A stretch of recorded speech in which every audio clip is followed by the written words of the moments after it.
에베소서 6장 1절 말씀입니다.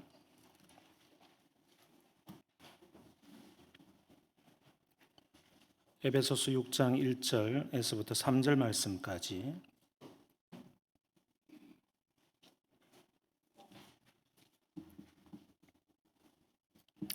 다 같이 한 목소리로 읽겠습니다. 자녀들아, 주 안에서 너희 부모에게 순종하라. 이것이 옳으니라. 내 아버지와 어머니를 공경하라. 이것은 약속이 있는 첫 계명이니 이로써 내가 잘되고 땅에서 장수하리라. 아멘. 하나님 은혜가 저와 여러분과 함께 하기를 바랍니다. 가정의 달, 가정에 대해서 말씀을 전하는데 우리가 에베소서 강의 오늘 13번째 시간입니다. 에베소서 전체의 흐름을 보면 1장부터 하나님께서 우리를 어떻게 부르셨는가, 그리고 우리를 또 구원하시기 위해서 어떤 일을 하셨는가, 그리고 그 구원의 통로는 교회이고 그 교회는 최소의 단위가 가정이며 이 과정들을 쭉 에베소서 1장부터 풀어냅니다. 그리고 나서 그래서 에베소서 5장 정도에 가면 예수 그리스도와 우리와의 관계가 부부의 관계, 가정의 관계라고 하는 것을 빗대어서 이야기하고 또 그것이 영광스러운 교회가 된다라고 하는 성경에 단 한 번 있는 표현으로 표현을 합니다. 그리고 6장으로 넘어오게 되면 이제 부모와 자녀의 관계가 어떤 관계인가를 통해서 궁극적으로 우리에게 말하려고 하는 것은 하나님과 우리의 관계가 어떤 관계인가, 또 하나님은 우리에게 어떤 분이신가를 보여주려고 합니다. 그래서 오늘은 우리가 일반적으로 사회적으로 보면 이제 어버이날, 어버이 주일이죠. 어버이날은 지났지만 우리 한국 교회에서는 어버이 주일로 이렇게 많이 지내고 있는데 이것은 굉장히 성경적입니다. 그래서 오늘 에베소서가 그 이야기를 하고 있고 골로새서 3장에서도 또 그와 같이 이야기하고 있습니다. 이번 달은 가정에 대해서 계속적으로 설교하는데 오늘은 부모와 자녀의 관계에 대해서 말씀을 드립니다. 오늘 말씀에 보면 자녀들아, 주 안에서 너희 부모에게 순종하라. 이것이 옳다라고 이야기를 합니다. 세상에서도 이것이 옳은 일 아닙니까? 성경에서도 이것이 옳다고 이야기하고 성경을 읽지 아니하는 또 성경의 내용을 알지 못하는 사람들도 이것이 옳은 것을 다 압니다. 이것이 옳다라고 이야기할 때는 성경은 이것은 인류 보편적인 믿음이고 가치다라는 것을 가르쳐 주죠. 인류가 시작될 때부터 모든 사람들 마음 가운데는 부모와 자녀의 관계로 태어나고 또 자녀는 부모에 대해서 어떠한 마음으로 살아야 되는가에 대해서 이것은 인류의 가치입니다. 누가 가르쳐 주지 않아도 그렇게 되죠. 근데 인류의 죄가 들어옴으로 말미암아 이 가치가 굉장히 많이 깨어지고 또 인간편에서 생각할 때 자기 하고 싶은 대로 하는, 또 효도라고 생각하는 것까지를 효도라고 생각하고 하는 인간의 자기의 나름대로의 가치를 세워서 굉장히 성경에서 이야기하고 있는 본래의 가치를 많이 흔들어 놓았습니다. 오늘 저는 이 본질적이고 인류에게 주신 정말 중요한 부모와 자녀의 관계에서 우리가 어떤 것을 보아야 되는가에 대해서 말씀을 드립니다. 핵심적으로 말씀드리고 싶은 것은 이것입니다. 우리의 진정한 아버지는 누구신가에 대한 이야기죠. 우리의 인류학적으로 바라보면 거슬러 계속하면 우리의 생물학적인 아버지는 최종점에 아담이라고 하는 사람으로 끝납니다. 아담이 최초의 인류이고 이것이 성경의 가르침이죠. 성경은 조금 더 그 위에 뭐가 있는지를 보여주려고 합니다. 누가복음 3장을 읽다 보면 족보가 나옵니다. 예수님의 족보가 나오는데 예수님을 시작해서 예수님을 낳아준 육신의 아버지 요셉이 나오고 또 요셉 위에는 누구다 하면서 그 아버지 그 위에를 계속 거슬러가는 예수님의 족보 이야기가 나와요. 마태복음에도 나오죠. 근데 누가복음 3장의 족보의 마지막에 아담으로 끝나지 아니하고 아담 위에는 하나님이라고 하면서 예수님의 족보가 하나님으로 끝납니다. 여기서 보여주려고 하는 것은 예수님께서 완전한 100% 인간으로 오셨는데 그 인간으로 오게 된 그 줄기의 끝이 어딘가를 보여줌으로 해서 인류의 진정한 아버지는 하나님이신 것을 보여줬죠. 그래서 하나님이 계시지 않았다면 우리 인류는 당연히 존재할 수 없는 것이고요. 하나님께서 온 인류의 진정한 아버지 되시기 때문에 그 아버지 되심을 보여주고자 하는 것이고, 예수 그리스도를 이 땅에 보내주심으로 말미암아 그 십자가의 피로 우리를 죄 용서하시고 우리를 받아주시고, 그 안에서 진정한 아버지가 누구신가를 회복시켜 주시는 것, 이것이 복음이고 성경의 말씀이죠. 그래서 로마서 8장 15절 말씀에 보면 너희가 종의 영을 받지 아니하고 양자의 영을 받았으므로 아바 아버지라 부르시느니라 라고 말씀함으로 해서 하나님께서 우리를 자녀 삼아 주셨다는 것을 굉장히 강조하고 있습니다. 에베소서 1장부터 계속 우리가 강의하면서 느끼는 바가 뭡니까? 하나님은 우리의 종교적인 어떤 신으로서 인정받고 싶어 하는 그런 어떤 신이 아니라, 하나님은 우리를 가족 삼아 주시고 우리를 불러 주셔서 자기의 아들들이 되게 하셨다라고 하는 에베소서 1장 5절의 말씀, 그 기쁘신 뜻대로 우리를 예정했는데 예수 그리스도로 말미암아 하나님의 아들들이 되게 하신 이 놀라움이 무엇인가를 보여주고자 함이죠. 그리고 2장으로 넘어가면 2장 19절쯤에 너희는 더 이상 외인도 아니고 나그네도 아니고 하나님의 건속이라 라고 하면서, 건속 우리가 잘 쓰지 않는 단어죠. 다른 성경 버전들에 보면 다 하나님의 가족이라 라고 번역되어 있습니다. 하나님은 가족을 필요로 하는 분이 아니잖아요. 유일신 하나님, 스스로 계신 하나님, 변함도 없고 그림자도 없으시고 구애도 없으시고 어려움도 외로움도 어떠한 실패도 없으신 완전하신 하나님께서 가족을 따로 둘 필요가 있습니까? 우리 인간을 만들어서 뭔가 외롭지 않으려고 하는 그런 나약한 신이 아니잖아요. 하나님은 완전하시고 스스로 영존하시며 자존하시고 하나님 한 분만으로 충분하신데, 하나님께서 우리를 가족으로 삼으셨다고 하는 그 위대하고 놀라운 영광이 무엇인지 우리는 알아야 된다는 것이죠. 그래서 가족이라고 하는 것, 부모와 자녀라고 하는 그 핵심에는 하나님이 있습니다.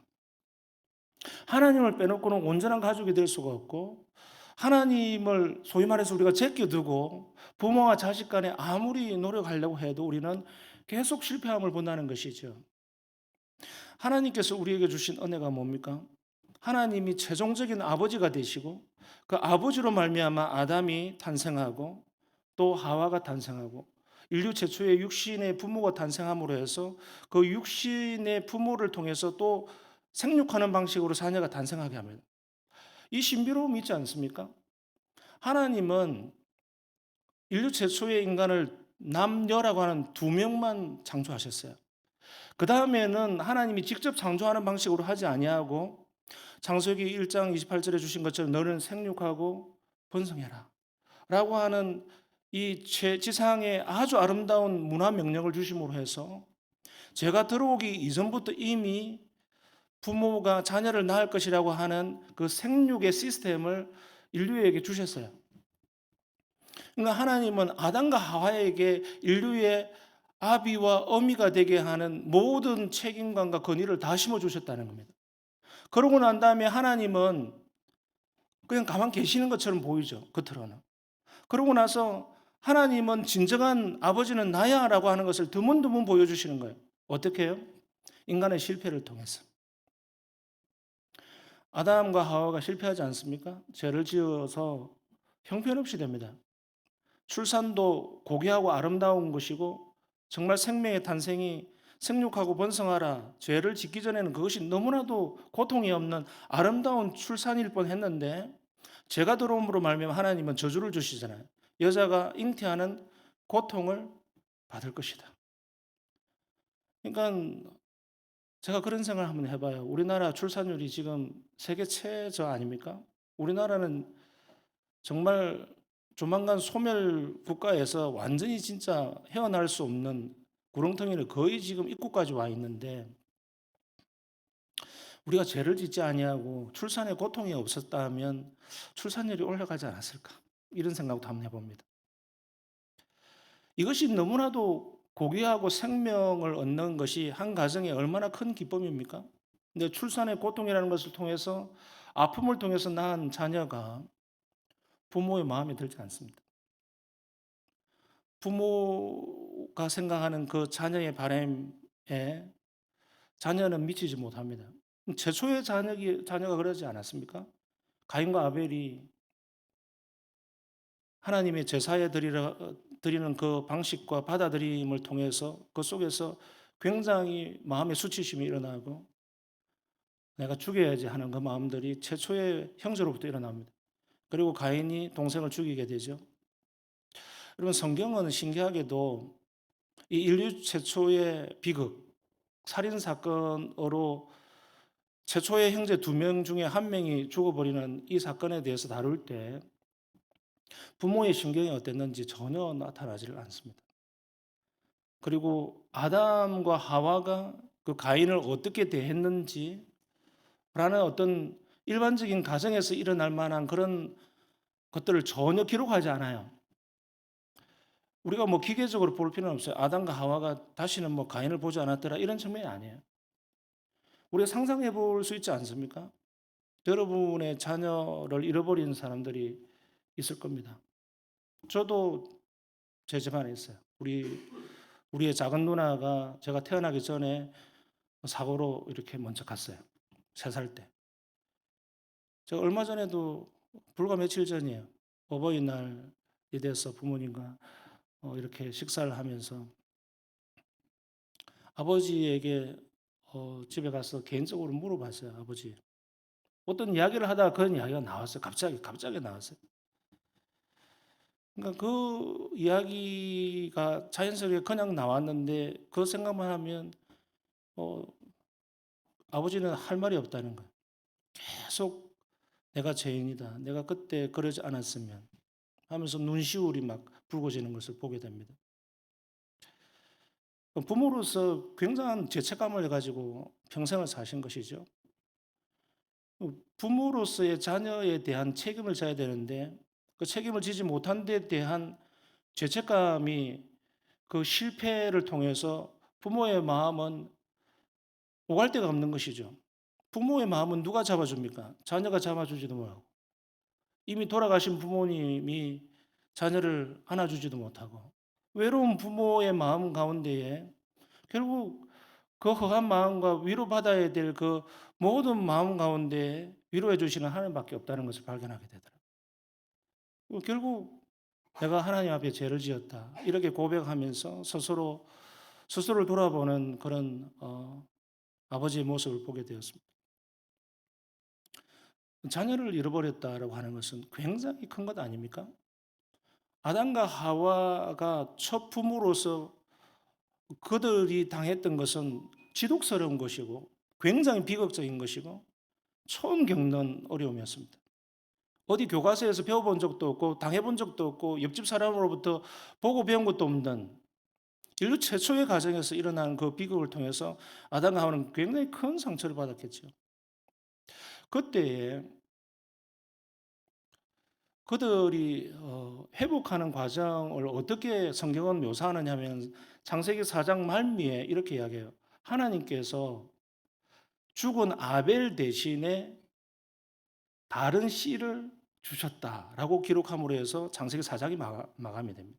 그리고 창세기 5장으로 넘어가면 그 다시 새롭게 준 씨의 그 가문이 어떻게 아기를 많이 생산하며 살게 되는가를 쭉 아담의 그 의인의 계보를 족보를 기록하지 않습니까?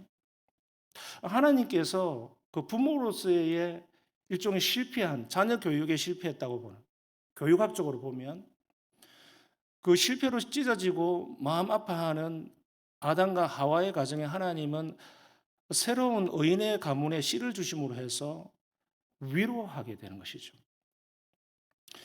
그래서 그 위로를 받으면서 부모는 자기 자신의 부모로서의 실패함을 어떻게 됩니까? 진정한 나의 아버지 되신 하나님으로부터 위로받게 되어지고 내가 부모로서 자녀를 실패하게 만들고 또는 나는 부모로서도 또한 실패하고 하는 그 과정을 겪음으로 해서 하나님이 진정한 나의 아버지가 되신다라는 것을 고백하게 만드는 것이죠. 우리는 부모로서 다 부모가 되어 보면 처음 겪는 일이기 때문에 자녀에 대해서 실패합니다. 자녀 여러분, 자녀된 여러분들은 부모에 대한 원망이 많으실 수 있습니다. 그런데 여러분이 앞으로 부모가 되거나 또 이미 부모가 되어 있는 부모를 살아계신 부모를 가지고 계신 중년 세대에 계신 여러분들, 자식도 있고 부모도 있는 그 중간 세대가 되어져 보면 이제 입장이 굉장히 객관적으로 되는 자기의 그 입장을 보게 됩니다. 아, 내가 부모가 되어 보니까 그때 아버지 어머니께서 나에게 하신 말씀이 무슨 말씀인가를 알게 되겠다. 아, 내가 그때 왜 그랬을까? 라고 하는 것을 자기가 부모가 되면서 자식으로 인해서 아파해 보면서 그것을 느끼지 않습니까? 하나님께서는 이런 부모와 자녀, 또 그 자녀가 부모가 되어서 또 자녀를 낳고 또 그 자녀가 부모가 되어서 또 자녀를 낳는 이 시스템을 줌으로 해서 우리에게 주고자 하는 것은 뭡니까? 우리는 늘 부족하다. 우리는 연약하다. 우리는 실패한다. 라는 것을 보여주죠. 우리가 부모로서 실패하는 것을 통해서 그 실패를 통하여서 우리는 하나님을 보게 됩니다. 모든 것을 성공할 수 없습니다. 우리는 아파하면서 자녀를 낳고 또 자녀를 키우면서 아파하게 됩니다. 그리고 자녀는 부모가 자기 뜻대로 자기를 돌봐주지 않는다고 오해하기도 하고 생각하기도 하고 자기 고집을 피우기도 하면서 자라갑니다. 그리고 자기가 부모가 되면서 예전에 부모에게 했던 못된 행위들에 대해서 뉘우치게 되어지고 또 자기도 부모로서 온전치 못하고 실패하는 걸 또 겪게 됩니다. 그러면서 우리는 한 가지 소중한 것을 배우게 되죠. 하나님의 은혜가 무엇인지를 배우게 됩니다. 은혜의 핵심이 뭡니까? 실패하는 자들을 실패했다고 내치지 않는 것. 이게 은혜 아닙니까? 하나님께서 아담과 하와가 죄로 말미암아 실패했어요. 근데 당장 죽여버리지 않습니다. 너가 이것을 어기면 죽을 것이다 라고 했던 것이 하나님의 약속이었는데 당장 사형에 처하지 않잖아요. 하나님께서는 계속 생명을 연장해 줍니다. 심지어 930세까지 아담이 살도록 해주죠. 그 기간을 통해서 하나님의 은혜를 맛보게 되는 것이죠. 하나님의 은혜를 맛보면서 동시에 쓰라림을 맛보죠. 어떤가요? 자녀의 비참함을 보면서 아담은 평생 동안 지울 수 없는 그 마음의 아픔을 가지고 살아가면서 하나님께서 어떻게 나를 용납했는가를 생각하게 되어지고 역지사지해보고 하나님의 은혜를 그 가정의 아픔을 통해서 느끼게 되는 것이죠. 그리고 더욱더 하나님의 은혜 앞에 나아가려고 하는 그런 마음으로 우리를 부르시게 됩니다. 이것이 가정을 통한 실패와 은혜입니다. 우리 가정에서 실패하지 않는 한 우리는 하나님의 은혜를 은혜로 경험하지 못할 것입니다. 우리는 부모와 자녀 간에 심히 다투고 싸우고 갈등함을 통해서 하나님께서 우리의 진정한 아버지가 되시고 우리를 얼마나 용서하고 계시다는 것을 우리는 체험하게 됩니다. 자녀의 실패를 통해서 성경의 모든 위인들은 하나님께 나아갔습니다. 하나님께서 귀히 쓰셨던 믿음의 전당에 이름에 올라가 있는 히브리서 11장에 올라가 있는 사람들의 많은 사람들이 자녀와의 관계에서 많은 실패를 맛보았습니다. 이삭을 보십시오. 에서와 야곱이라고 하는 두 형제가 있었는데 두 형제가 그렇게 우애가 깊지 않았습니다. 굉장히 경쟁적이고 특히 야곱은 굉장히 뭔가 열망이 컸습니다. 에서는 영적인 데 대한 관심이 없었습니다. 그리고 결국 둘이서 장자권 가지고 막 이렇게 하다가 아버지를 속이고 나서 또 도망가 버립니다. 야곱이 험난한 세월을 보면서 이제 정신을 차리고 이제 족장의 믿음의 족장으로 살아가려고 하는데 그 밑에서 났던 형제들이 어떻습니까? 야곱의 자식들은 10명이 동생 1명 마지막 11번째 동생을 구덩이에 던져가지고 죽이려고 하고 또 긍휼히 여겨가지고 애굽으로 가는 상인에게 팔아버리잖아요. 그런 대를 잇는 불행들이 계속 부모와 자식 간에 실패한 모습으로 계속 나타나요. 성경은 그것을 가감없이 보여줍니다. 그냥 성경이 이 창피스러운 일들을 믿음의 사람이라고 성경이 지명하고 있는, 믿음의 전당에 올라가 있는 그 이름에 걸맞지 않는 가정의 모습을 계속 까발리잖아요. 이 사람들은 믿음의 사람이야. 히브리서 11장에 그렇게 칭찬하고 있는데 그 가정을 들여다보면 계속 실패하고 있고, 부모 자식 간에 암투가 일어나고 형제 간에 그냥 비극적인 일들을 계속적으로 해 나갑니다. 그때 우리의 고백은 결국 우리의 부모 자식 간에, 형제들 간에, 우리 인간의 가정 안에서는 우리끼리는 온전할 수 없고 우리는 나약하고 실패할 수밖에 없구나 라는 것을 보게 되죠. 요셉이 그 고생을 하고 마지막에 형제들이 이집트에 찾아왔어요. 그런 과정을 보내고 창세기 50장이 끝을 맺는데, 어떻게 끝을 맺느냐 하면 창세기 50장의 마지막 이제 야곱이 죽습니다. 그러니까 이민 생활을 할 때 야곱의 가정이 70명이 다 요셉으로 말미암아 이민을 왔는데, 이제 야곱이 죽는 게 열 형님들에게는 걱정인 거예요. 왜? 애굽의 총리가 된 요셉이 야곱 아버지가 돌아가시고 나면 저 동생이 분명히 우리를 복수할 건데 어떡하지 이런 걱정이 분명히 있었습니다. 창세기 50장에 그 염려가 나와요. 그래서 장사가 다 끝나고 나서 열 형님이 찾아와서 요셉에게 이야기하죠. 그러면서 아버지께서 돌아가시기 전에 이런 유언을 남겼는데 요셉에게 전하라고 하더라. 그 말을 전하잖아요. 그래서 너 형님들의 그 허물과 죄를 이제 이해하고 용서해 주라. 이 말을 아버지께서 살아생전에 전하라고 했다라고 하면서 전합니다. 그때 요셉의 반응은 뭡니까?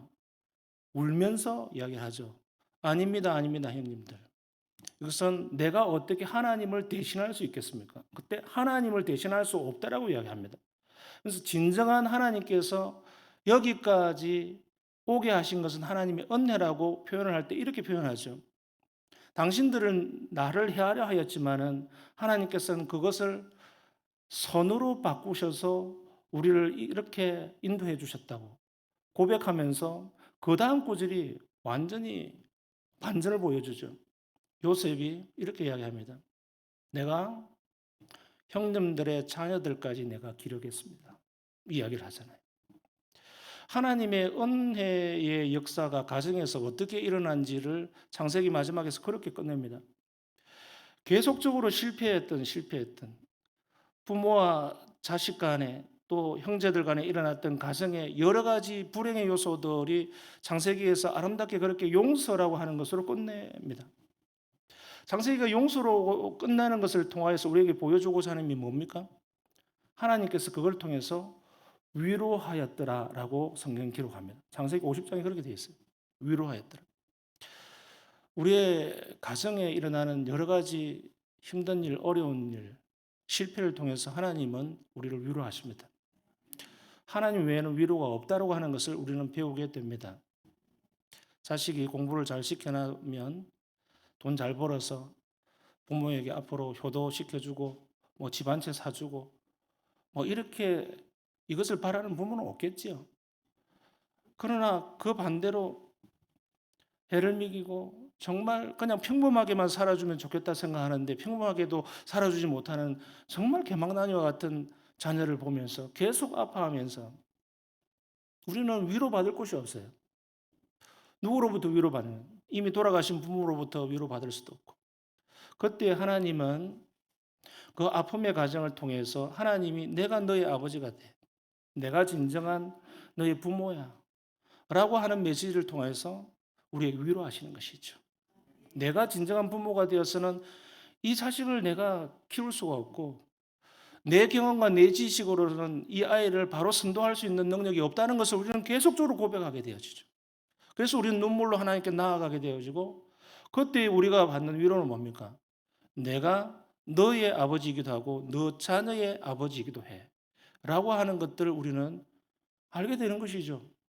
이것이 은혜의 세계고 이것이 믿음의 세계입니다. 우리는 가정 내에서 일어나는 여러 가지 어렵고 힘든 일들, 우리가 감당할 수 없는 여러 가지 일들을 분명히 만나게 됩니다. 부모와 자식의 관계에서는 너무나도 힘든 일들이 많이 일어납니다.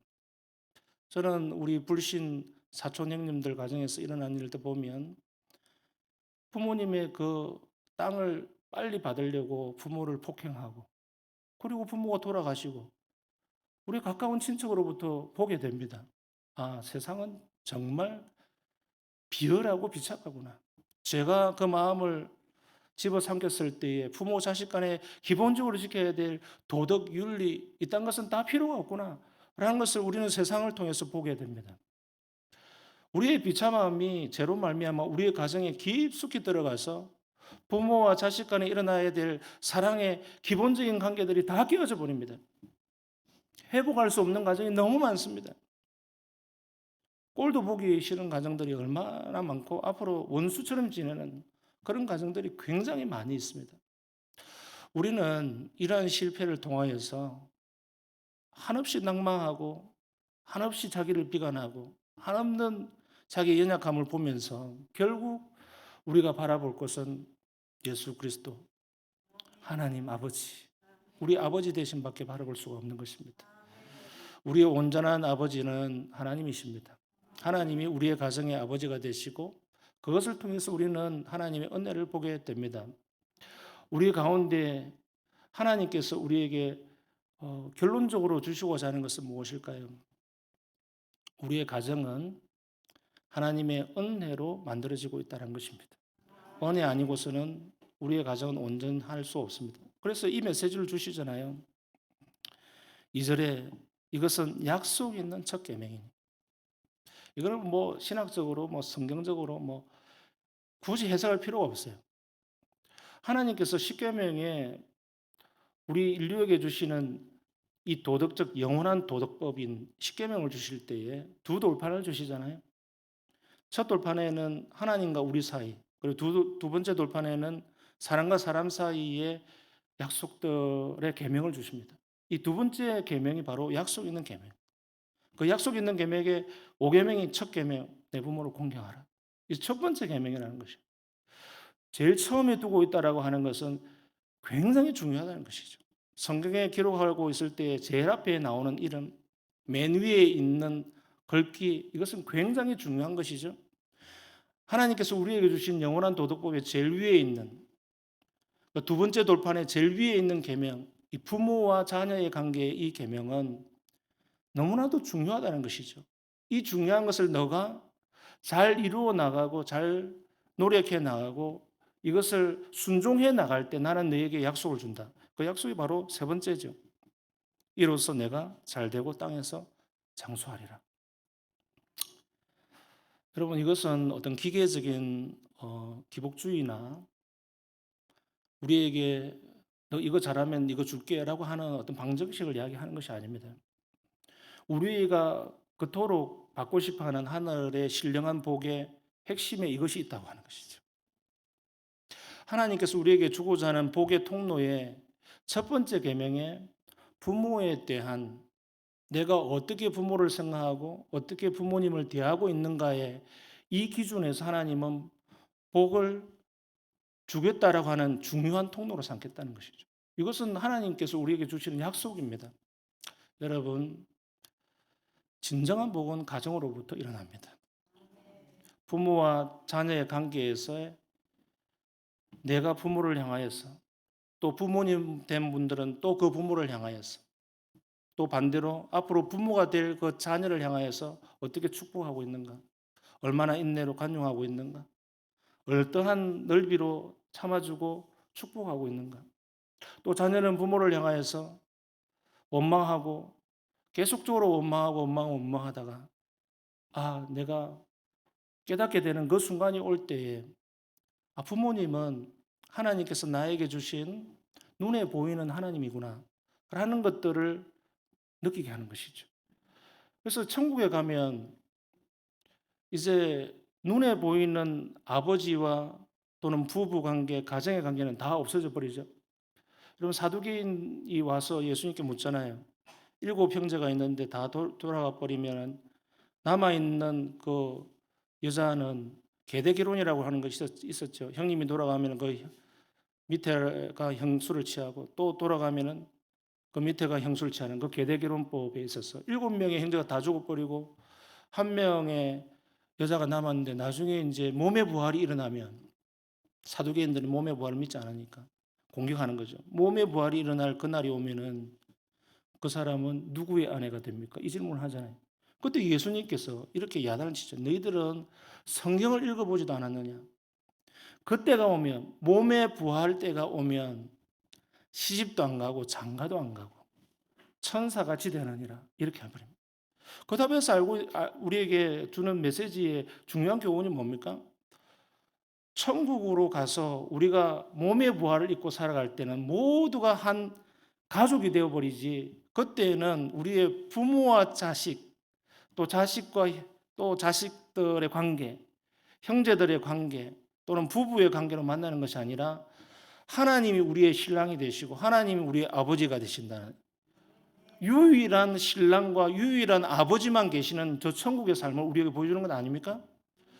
이 땅은 천국을 가기 위한 삶이 아니라 이미 이 땅은 임한 하나님의 나라를 살아갑니다. 우리는 예수를 믿고 거듭났다고 했을 때 이미 이 땅에서 하나님 나라, 천국의 삶을 삽니다. 다만 육신의 부모님을 아버지, 어머니라고 부르고 있지만 그것은 궁극적으로 앞으로 보이지 않는 하나님을 아버지로 믿고 부르는 그 하나된 가족을 꿈꾸고 그것을 미리 누리고 있는 이 땅의 삶을 살라는 것이죠. 그리고 이 땅의 삶을 살고 저 천국에 갔을 때는 모든 사람이 하나님을 아버지라 부르고 있고 아무도 아버지와 자식의 관계로 만나는 것이 아니라 하나님의 자녀로서 만나게 됩니다. 알아볼 수는 있겠죠. 여러분이 먼저 돌아가신 할아버지, 할머니 만나고 아버지, 어머니 만나고 천국 가면 만날 겁니다. 그때는 이제 관계가 재설정이 돼요. 새롭게 됩니다. 우리의 아버지는 하나님 아버지 한 분밖에 없습니다.